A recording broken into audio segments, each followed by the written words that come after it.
this month's tutorial is one I have been meaning to do since this time last year. We're not going to do this whole piece because that would be more of an entire class to walk through, but what we are going to do is I'm going to show you how to create this Inky old typewriter style. It's actually super easy, and then you can combine it with other styles like I've done here to make a more interesting overall piece. As usual on the blog this month, you can find this reference sheet, and it's got our project, a sample of the lettering style we'll be using, which is a basic monoline typewriter. This was taught as one of about 7 styles in my monoline magic lettering workbook. You don't need it for that. You can follow along without it. I have an example here so you can try your own level up version incorporating this style. And for project brushes, all you will really need is a monoline brush. You are going to be using a brush with a lot of texture. I will be using this oily pastel from my creativity kit, and then some splatter brushes. There are some built into Procreate. There's some in my kits. You may have some others, so I will walk you through that as we go through. So what we will be doing together today, since Halloween is coming up, is writing the word ghost and then adding all the fun inky textures. So first thing is to open a new canvas. I am just going to go ahead and use this screen size. That will be perfect for our purposes. I have my ghost lettering already done, so I'm just going to paste that in here. If you have not done this before, it's mostly just a series of straight lines and circles. So let me show you a tip or two. If I were doing this from scratch, I would take a basic monoline brush. See how my size is? Pretty good. I'm going to make it a little bigger with the slider here. So for, still a little too big now. Curves like this, you can hold your pen down and get a nice curve. And then you can make straight lines by holding your pencil down as well. So I would go through and do all my letters, letting that happen so that Procreate does the work. So we get a really nice straight, smooth lines. And then you can gently erase out any overshoot you have. Same thing with the rest of the letters. So again, I put my pencil down, I hold it, and you can see Procreate tells me at the top here a line has been created. And then same thing with circles. You can do that and adjust it. If you want a perfect circle, you tap down your finger, but we don't want a perfect circle for this one, so we will not do that. And then if your letter maybe isn't quite in line with the others, you can take this little magic wand tool, it's your selection tool, and make sure you're on freehand down here. Then you just circle it and you can shift it around to get it exactly where you want it to be. So pause, make your ghost letters or whatever word you would like to write, and then we will come back and do the fun part. Oh my gosh, you guys, this is like my 4th take on this super simple video because my puppy is being so naughty this morning. I don't know if you know or you saw on my social media, but we got a Great Dane puppy, which is our 3rd dog, like 2 months ago. And she was already about to turn a year old, but she is still all puppy. Anyhow, we're going to try this again. So you should have your lettering down now, whether you've written ghost or something else.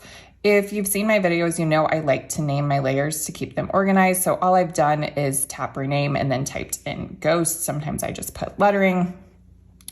And next we are going to add a new layer, and you just tap that layers panel right there, add a new layer. I'm going to go ahead and rename it texture. What I sometimes also like to do is name the brush I use, because if I'm especially creating to teach, I'll forget. I have so many different brushes, and I tried so many different ones for this that this one came out the best, and I really want to be able to come back to it. So I'll name it Texture Oily Pastel because that is the brush I decided on going with. Now we're on that layer. We're still using black. You can play with the size here and see how it works. That's far too large. And then you're just going to be really loose and go around your letters without much intention to add that inky style. If there's something that you don't like how it comes out, you can 2-finger tap to undo. We don't want to overdo it, but we definitely want it to get that look. And then I'll come in and I'll just draw some blobs sometimes, like right there. maybe a little puddle at the bottom, somewhere I would think it might, ink would naturally pool if you're using a really old typewriter that's prone to ink blobs. And I like this because you don't have to think too much about it. It's supposed to be messy and imperfect. And even though it's a really simple lettering style, it adds a lot to an overall piece, especially if you combine it with other things like I did in the Cool Story Poe example I showed you. All right, so we're just gonna keep going around. And then I'll kind of zoom out and see where I think I should add maybe a few more ink blobs, where maybe I overdid the texture. And that's why it's nice that we have it on its own layer, because it's really easy to edit then versus it being right on top of our original lettering.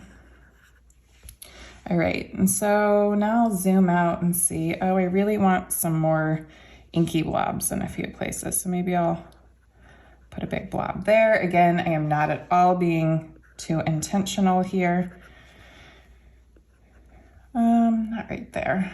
Maybe I want it here. And some can be thicker than others. Some can really look like a blob. Some can just look like maybe you smeared it when you were pulling it out of the typewriter. Maybe some of you are too young to have ever used a typewriter, but you can Google it. All right, so I think that's pretty good.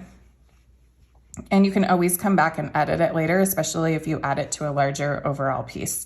So now all we have to do is add our splatters. And if you zoom in, you can see all that lovely texture and splatter. That's why I think this oily pastel brush, this is what it looks like on its own, works so well.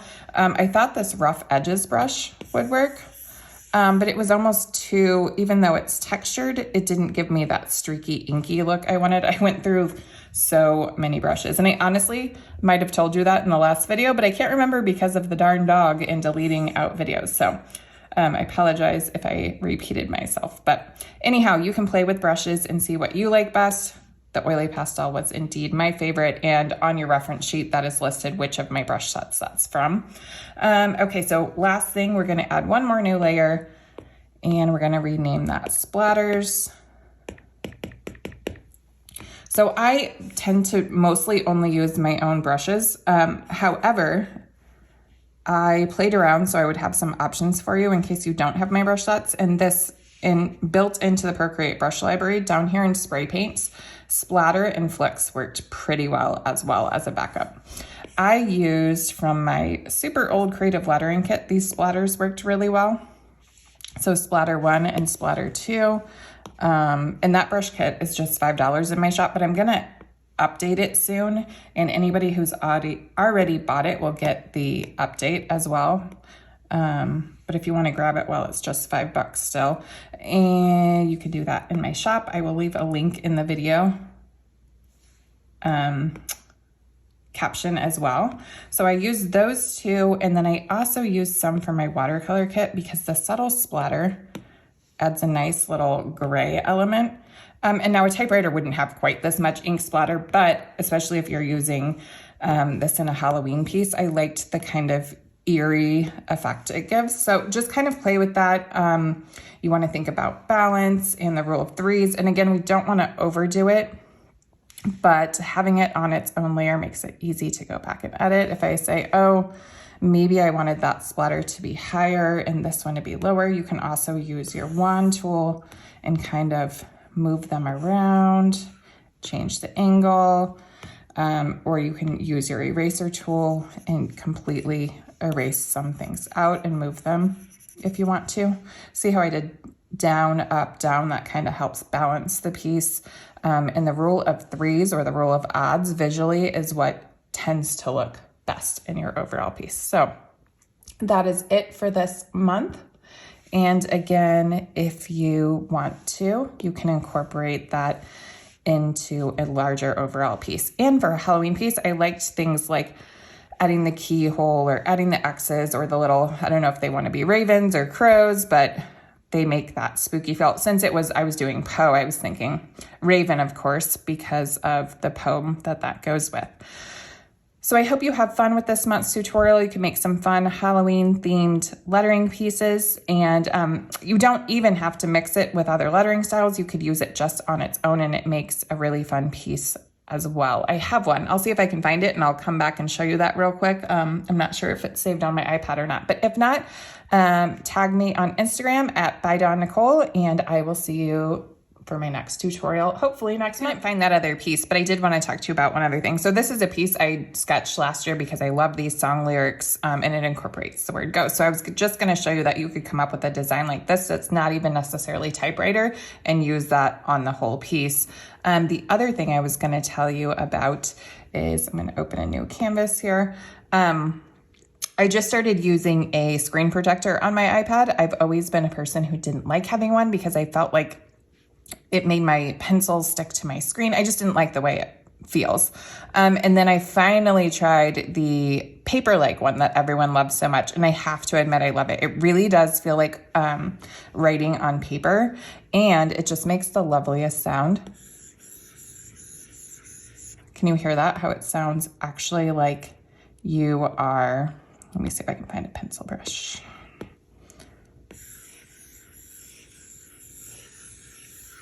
Sounds actually like you're writing it on paper, which I just find so soothing. You're either one of those people who loves the sound of, like, say I'm using a Tombow dual brush pen. They're famous for making this squeak. You either love it or hate it. I feel like this is maybe the same thing, but I do have to say I'm pretty obsessed with this screen protector. So I'll leave you a link to that in the comments as well, or the caption of the video, just in case you are interested. And the kit comes with 2. So if you mess one up putting it on, they have a really great instructional video, but there's a backup. So if you ever get a new iPad or you just don't like how you get it on the first time, which is hello me, because I'm really bad at putting these things on, even with their fabulous video, I couldn't get all the bubbles out and it drove me crazy. So I redid it, and my second take was much, much better. Part of the reason it didn't come out good the first time is because I was lazy and I didn't take my iPad cover off, which didn't let you, they show you this hinge method. So take it from me, don't be lazy, take your iPad cover off and you'll probably get a much better result the first time. And then you can save your second one for your next iPad, should you need to get a new one. All right, that is it. I will see you in the next video.